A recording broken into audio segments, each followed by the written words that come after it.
Broadcasting from the business capital of the world, this is the Podcast Business News Network.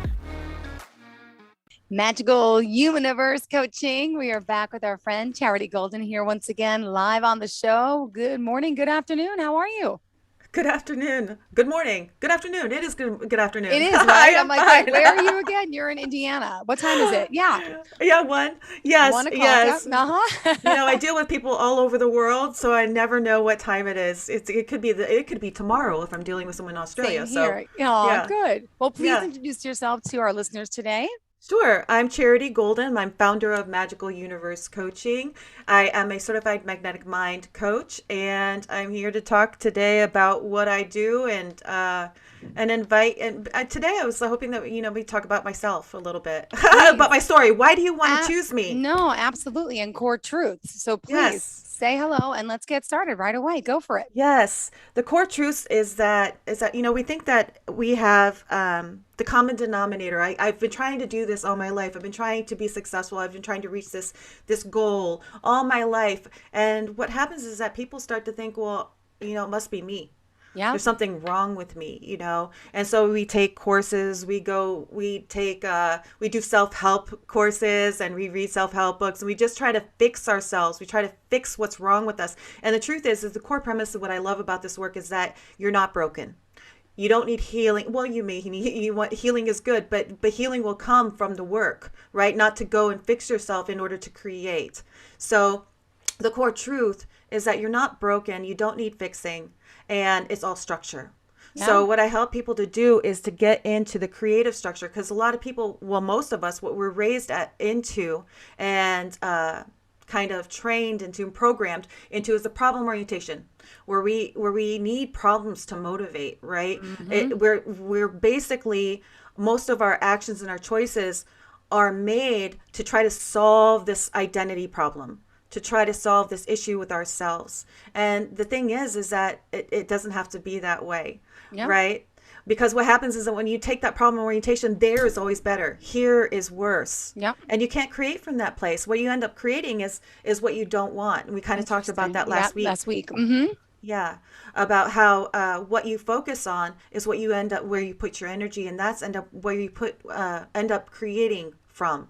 And if you focus on what you don't want, which is what we end up doing with this problem, we take that problem and we just take it with us in what we create, right? Yep. And you say about taking the path of least resistance. Yes. I just used that term 2 days ago about someone, and I'm like, he always chooses the path of least resistance. And I'm like, it's sometimes what people do because it's easier, more comfortable. Right. But at the same time, what would you say to someone who's always taking that path of least resistance? Well, we take the path of least resistance. We do. And when we're not in the right structure, the path of least resistance is just stay the same. Status quo. Yep. Stay in what you're comfortable with. And it's not about, the path of least resistance is a universal law. Water takes the path of least, everything does, right? So what we do is, in my work, we create structural tension. That's a whole part of tension. Is so good. Tension is what holds this universe together, right? The tension holds our bodies together.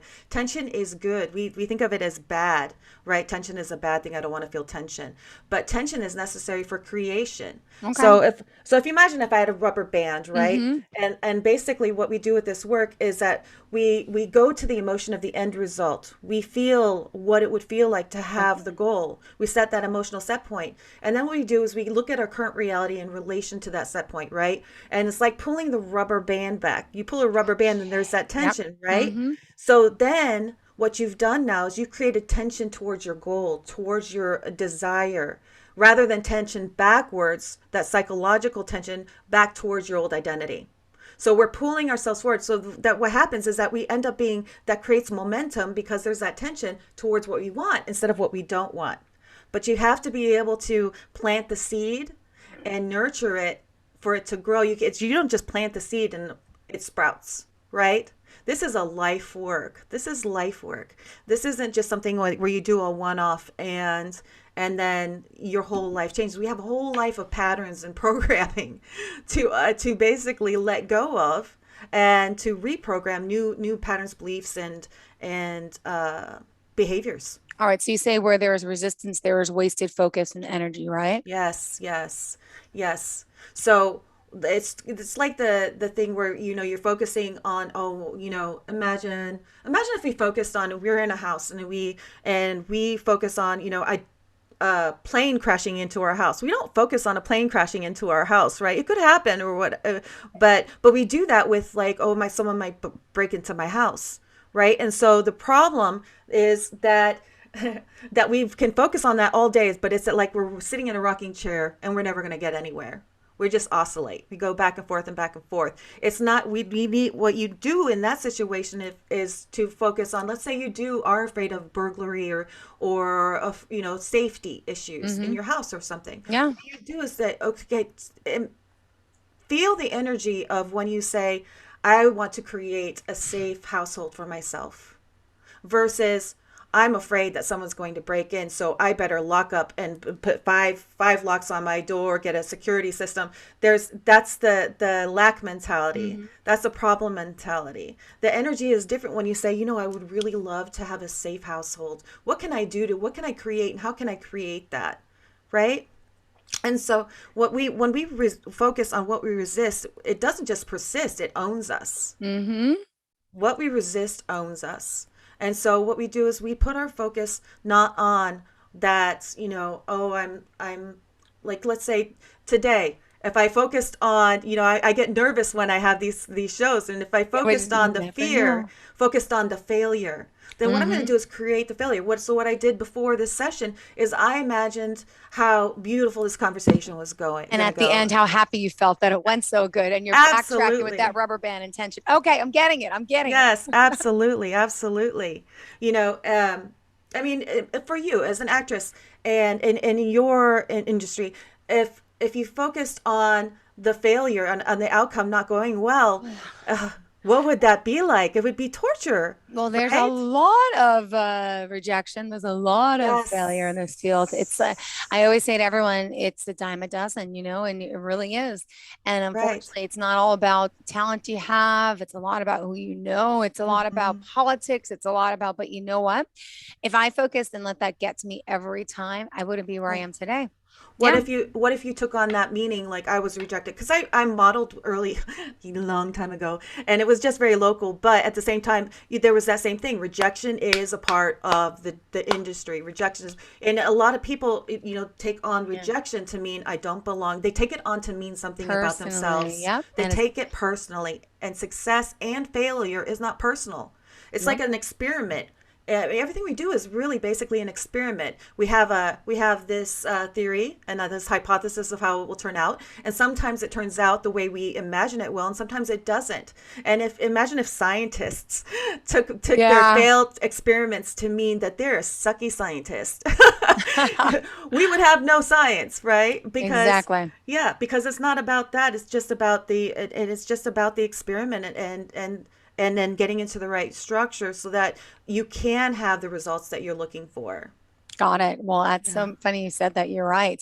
You got to have a thick skin. And I also am a firm believer in charity. The fact that I'm really good at saying, well, that's just what's meant to be. I kind of let things go, positive, negative, good, bad, whatever happens at that moment. I stop and I say, this is why there's a greater reason behind this. So I shouldn't be too upset that maybe I didn't get that job. And I shouldn't be upset that, my son was sick and missed out on this today. Everything happens for a reason. It does. That whole karma of the universe in a sense, which I kind of believe in. Yeah, I do too. And you know what you're talking about is something we call the Wizard's Gate. Ooh. And Buddhists have another term for it, but it's basically the place of no desire. Right. And what we do through this parts of this work is to get to that place where there's no resistance and no desire. And we do that in the recode process. And what we call that is the Wizard's Gate. So it's basically where you can create from a place that is all about your creation. Okay. Right. So let's say, I'm an artist and I'm an artist. And so I would always reach that blank canvas, right? When all of these things would come up, all these fears of, oh, you're not really an artist.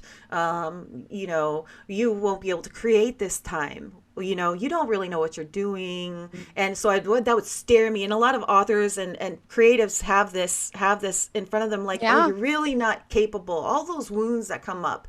And so that's what we do, is unpack those beliefs and get down to the truth. And that's actually what I wanted to do with you today. It was an exercise called Uncovering the Truth. Sure.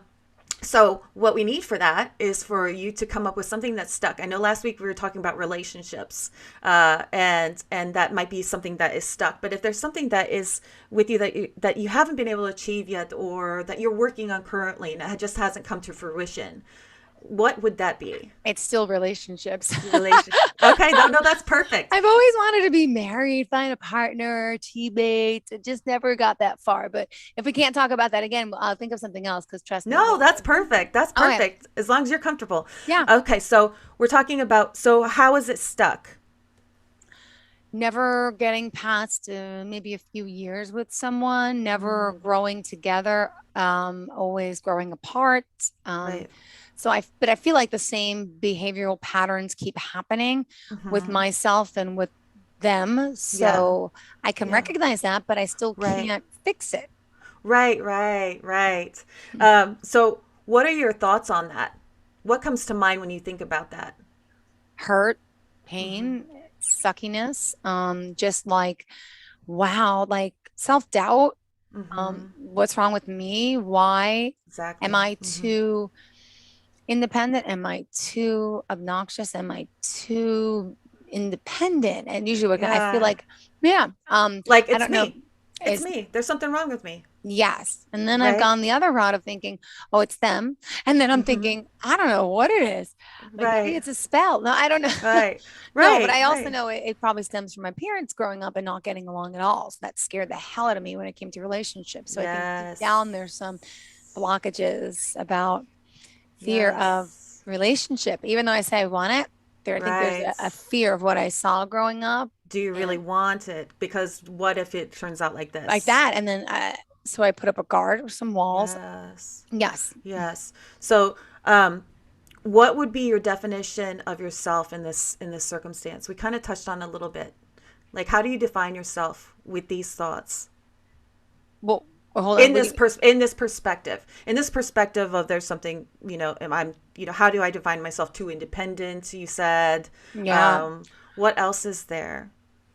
Well, you're right. Too independent, not willing to compromise enough because I'm so set in my ways at this point. I think I do things this way and that way because that's all I know. And I say that's how it has to be, but I shouldn't be that way. I should be more open to other people's ideas and suggestions. And so I feel like I don't feel good. I don't feel good about it. I can't think of another emotion for it, but it's sadness. It's longing, sadness. Yeah. So what do you think about others? Well, how do you think others deal with this? Well, you mean with the same type of problem? Yes. Or, Yes. The truth is, I don't know many people, my friends and family, who are alone. But I always say, I try to make myself feel better. Right. But I also say the grass is always greener, because then I have a lot of friends or family members that are married in a relationship, and they're envious of me. And I'm like, what? That you don't know how hard it is, and he doesn't appreciate, and this, and I'm like, wait, but Mike, I wish I had those problems. And then I try to put into perspective, saying, you know what? Every issue, every situation has their own. I stop. And then I say, why am I complaining? I have a good luck. I have 2 little boys. I'm fine. Maybe it's just not meant in the cards. So I also could stop and put things into perspective and say, someone always has it worse. And is this really that? If I can't figure out relationship by the time I die, it's not the biggest problem. People with children who are sick, so I have a big heart and a mind that thinks outside the box when it comes to that. So I feel bad talking about it. Then I'm like, oh, woe is me. Wow. But, well, then, yes, exactly. Then you're judging yourself. And I feel like, I don't like talking about myself. I don't feel comfortable. I don't feel like, and then, people would look outside the box and I feel like embarrassed. Like they'd be like, that's your problem. You can't find someone. Oh my gosh. Well, my problem's this. And I'm like, everyone has their own set of problems. So I don't want to complain too much, even to you, even to Yeah, our no, listeners. yeah, Sorry. no, you're not complaining. You're just speaking the truth of the Yeah. experience, right? And And you we all want what, have. and you want what you want. And the thing is that you want it. So how do we create that, Yeah. right? Right? And what you're talking about is all of the resistance. It's basically, this is what I mean by resistance. Okay. All of these Got things my that are rubber band coming right up. here. Right, It's right. tight around So my arms. yeah, yeah. And so the resistance is the beliefs, the patterns, and in your case, it may be family rules that were made, that were implicit in your family. It might be, there's honestly, we actually take things 7 generations back, and it's in our DNA. We may have fears and things that aren't even from us. They're from our Wow. ancestors, and that's epigenetics and Bert Hellinger's work, and it's scientifically shown that if Wow. you think about it, we're animals, right? And so if an animal goes through this, or like an elephant, imagine the elephant. An elephant, you tie up an elephant when they're young, and they try to escape. They try to escape. They learn that they can't escape, and guess what? The next generations of elephants don't even try to escape. Wow. They don't Wow. even they're tied to the post, and they don't even try, because that if we think about it, it's in our instinctual instincts to survive, Yeah. right? And so that is passed along to the next generation. So that you may be carrying trauma from 3 to 7 generations back, whatever it is, that the where you learned in your genes, you learned, but you can change that. And then science has shown that you can also change that, which is Ooh. amazing. It's just almost like it's magical for me. Well, clearly that's what you do. You're part of the magical universe. By So, the way, oh, go oh, ahead. so how do you typically deal with this resistance when it comes up? It came up this morning, actually, believe it or not. Yeah, Yeah, yeah. I worked another job and then I was talking to someone that I started dating. And it's funny because he was telling me, you really, I feel like you don't have time for me. You don't. And I said, right now I don't. I'm working 2 full-time jobs. I live with my boys alone. I said, Mm-hmm. this is what I do. So now Mm-hmm. I'm feeling guilty that I'm like, well, and I said to him my exact words, I'll be honest. I said, it's so ironic. I said, because I feel like men, and I'm categorizing him. And I said, I feel like Right, sometimes you guys like want someone who's not as hardworking, who's not as independent. I look at all my friends that don't work as hard. I'm working my butt off. And right, I think that scares you. It doesn't scare me. I said, well, then what is it? Because I can't be that I'll give you all the attention, girl, when I have a family to support and a life to, right, it's right. like, no offense, but you're number four. Yes, And, yes, and guess what? yes. I would not be happy being someone's number four. I said, but it's me, Right, Austin, Jackson, then number four. So the truth is, if a man told me you're number four, I probably wouldn't date him. So I'm honest, and I'm like, right, to them right, that sounds like, well, then that means you don't care. Like, no, I'm just telling you the truth. I don't expect you to date me because I know it's not easy. I don't have the time, right, but I know no other way, and this is fine. So some of the man who comes in my life has to be super special to understand that, or super say, special. hey, you know what, teamwork makes the dream work, and maybe we could cohabitate, we can live together, we could work, make it a family unit. So I didn't have Right. to work as hard. I didn't have, do you know what I'm saying? Yeah, But yeah, again, you also definitely. can't tell a guy that you start dating that, like, oh, you want to live together, so you have to walk on eggshells. And it's like, I'm not looking for you to support me, but it'd be Right. nice to To be a cohabitate team. and to, Yes, yes. So what typically happens when when this stuff comes up? You said it only lasts so long, and then it falls away. and then yeah, then normally the relationship would end after. But I mean, the last relationship I was in was in January for like 2.5 years. Yeah. And the truth is, I knew that wasn't going to work. I knew he was very jealous and possessive, which were bad qualities like my Mm, father. But right. I stayed for the wrong reasons. It was just comfort of someone to see and things to do on the weekend because I'm so busy with my life and my kids and my work. And it just became comfortable. Comfortable. Yes, It was a comfortable. hard habit to break. It's a Chicago Yes. song. I don't know if you know Yes. Chicago, but Yes, yeah, I do. I love that. So if you were to say what would you really love in a relationship? Have you thought about exactly really entering in and associating, saying, okay, this is what I would love in a relationship, in a partner? Have you really gone there? And what is that? What does that look like to you? it's amazing. It's someone to laugh with. First and foremost, it's about laughing. It's about being fun loving, being just enjoying life each and every second. That's what to me it's about. And I want someone who's going to have that same kind of aspect on life and just love it, appreciate it, laugh Yeah. with it, and not, yeah, and not take it so seriously because I feel like life is so precious and that we should enjoy it. So I need someone who's fun loving, good sense of humor. Sense of humor, I Hmm. think, is a good thing.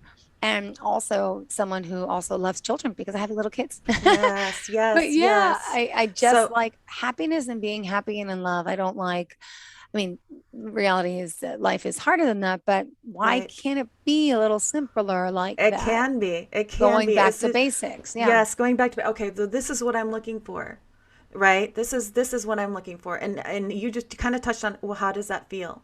How does it feel to be in that relationship? Because that's when we're pulling the tension. How does that Ah, end result feel? And really envision yourself being in that place, because what you're doing is you're telling your brain, I'm you're creating an manifesting. I'm manifesting. I would need yes. to manifest, right? Yeah, and you're creating that experience in your mind, which your brain doesn't know the difference between a memory and a visualization and a real live Experience. experience. It Wow, that's experiences it the same. It fires the same. So when what you're doing is you are firing new neural pathways towards that, well, that end that result. goal that Yeah, that, yeah. And what will happen is that your mindset will open, and you're going to start to see the things that are in alignment with that vision. You're going to notice maybe somebody you didn't notice before. mm-hmm. You're going to notice things about maybe the relationship you're in that you didn't notice before, right? So for you, the next question I would ask is, what is obvious to you? What is obvious to you in this situation? Wow, that I'm super happy when I'm thinking about what I want and less stressful life and happiness. And it's obvious that that's the way it should be. It to me, it's like that's what I've aspired instead of all this stress and tension and running around and always Mm-hmm. being here, there, and everywhere, doing everything myself. It's a lot.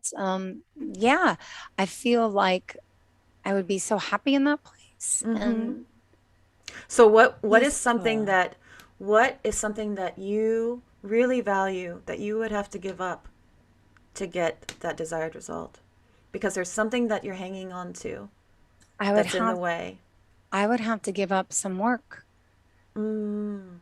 because Or it's what? a catch 22 because I'm working a lot and then that's less income to pay the bills, the Right. mortgage, the Would you kids. have to? But I would have to. I can't. I mean, it's what else could I do? Because like for example, then there's sports every night with the kids that I have to run to, and Right. then my son's father helps out maybe like one night a week. So I'm just like. So well I know I got you, I got one. I had to get a babysitter now twice a week so I can go to bed at 6 p.m. because I'm Right. working a 1:30 a.m. shift and then this other shift. So it's like, so I've had the past 3 weeks I had to get help. Yes. It's not Yes. bad, Yeah. but I don't think No. I could live like that twice a Right. week and do it's a lot of rent. And then last night was ice hockey, it's a lot, and then the homework, Yeah. and then the so I need more time in a day, which I'm not going to get. I Right. need more help, Right. and help costs money. So if I'm working, okay, that's good. Yeah. But Yeah, you go have your ahead. priorities. Yes, Yeah.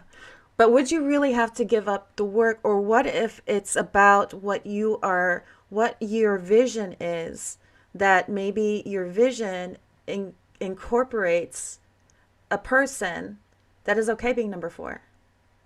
yeah, A person that understands that, because he also has a number one and a number two and a number three, maybe. yeah, And even though he would, and it would be okay, because what if it's your vision that, of what you want, that needs that, and not, and also letting go of the fear. yes. The fear, the fear is, what's underneath that fear is, we could let go of that fear. And the fear if I give up work to make things work with someone, what if that doesn't work out and then I'm stuck Right. without my job? So I am scared.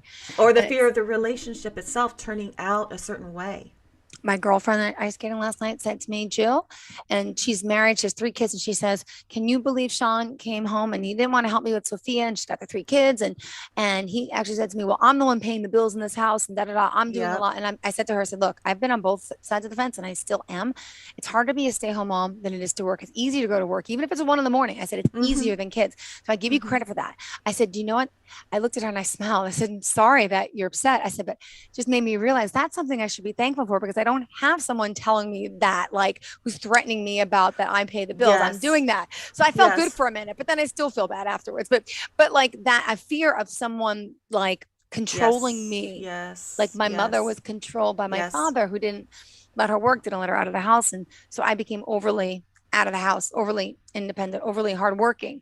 But now Yes. I'm just getting tired of that lifestyle and maybe Right. not letting the right people in or doing the right thing because I'm still in this go, go, go mode, like an Energizer Yes. buddy. Charity. I'd Yeah. like Oh, to. I feel you. I'm right there with you. I really am. Maybe not at the level that you are, but I am. I mean, I have my kids. My son just moved in, and I How old have are they?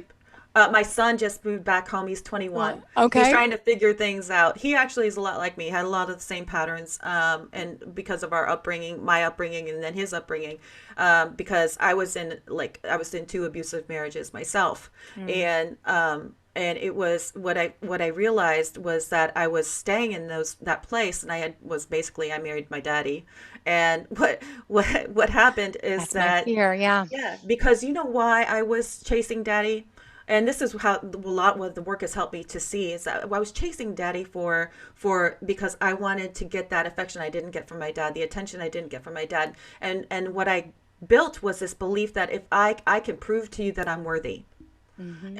and even that pain is a part of love. Those Oh, beliefs underneath they're there, right? And also that someone else has the power, right? Someone else has the power. It was more it was easier for me because I easier. know to give the power away than to hold it. I didn't even know I could hold it myself, to And be here you honest. are. Look at you now, right? Yes, yes, and that's what I love about this is because, you know, like with your situation, the power. We talk about it. Where's the power? Where would you say the power is? Well, I think I have the power now, but I want to Yes. let go of some of it. It's exhausting. By the way, on a personal level, if you don't mind sharing, are you in touch with your exes, or was it Oh that bad, or no, or no, did it they, was that bad. Like actually, or have you now? the Okay. last marriage, the first one, my kids are Mhm. from the Father. first marriage. Yes, Hmm. he's the father, and I'm able to talk to him now. There was a Good. point where for years that I wasn't able to even communicate. But the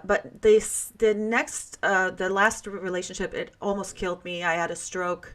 I ended up in jail defending myself, Okay. and that was terrifying. I mean, my brain literally broke, and it wasn't until the fear of my reality Mm-hmm. became so powerful that it actually moved me into a place of being able to leave. Yeah. And when I look back on that, I actually realized that I gave him all of my power. Power. Yeah. and Mm-hmm. and like and like with the situation, we can give our Um, power away to the fear. We can give our power away to our beliefs of what we've experienced in the past. mm-hmm. So in your situation, maybe it's about that the fear of this outcome has the power, It does. right? How do you take your power back from that? I don't know. That's why you're going to tell me how, I Yes, hope. yes, Can you help? yes. Well, the first thing is just awareness. Okay, good. Yes, the first thing. I mean, you have a very good awareness and good I insight, so that's do, huge. but And then you I have a can't get further than that, to be right, honest, right. because clearly it's not working. What I would say is that we would work on the vision and really get into what Create that lets create the the life that vision, I want, the feel it, life see it, taste exactly. it, smell it. I mean, imagine we have the things called the four core exactly the four core choices, and that's how we start to orientate out of this problem orientation and into the creative structure. Is that we have four to help people start, and that's Hmm. the life I love. I choose to live a life Yep. I love. What does that look like? I choose to be the predominant creative force in my life. I choose health and vitality because you need health and vitality, and I choose my true nature and purpose. I mean, how good do those feel? Feels And great. and And what we would do. unfortunately, we have to end on that. It's been 30 minutes. Oh my gosh. Sorry. Okay, sorry, sorry. No, it's We'll end great. on that if you don't Okay, mind. And yeah. then give us the best forms of contact. My goodness. Sure, I'll sure. have to pick up I next just week. want to say is Go ahead. I'm having a sale. Everything is Okay, go ahead. 50% off. So, and you get to try this for free. I have on my website Universe. magicaluniversecoaching.com, and you can go to actually magicaluniversecoaching.net, which is spelled with a YOUniverse. So if you go there, you can sign up for a free demo of the rapid recode process. You get to try this for free. There's nothing to lose. And you can call me at 1-317-529-4476. You can reach me that way as well. So just get in touch and let's do this. Perfect. Thank you so much, Charity Thank Golden. you. Have a great day. You too, Everyone else, stay bye-bye. tuned.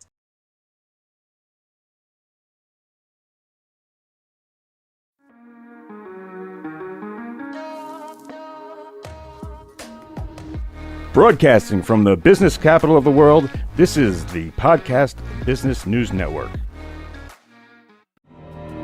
For nearly 2,000 severely injured veterans, everyday life has become filled with barriers. Day-to-day simple tasks can become pretty daunting. I have to carry my chair up 2 flights of steps or have somebody do it for me. What scares me the most is just the falling. When I'm struggling with my house, I think, to have that one great barrier just knocked down, it's crucial. Home for Our Troops is a wonderful nonprofit that builds a Mortgage-free, fully adaptive, handicap-accessible house. And there's no catch. It'll be our very first home that we've ever owned. This is a game changer. This is where your life begins again.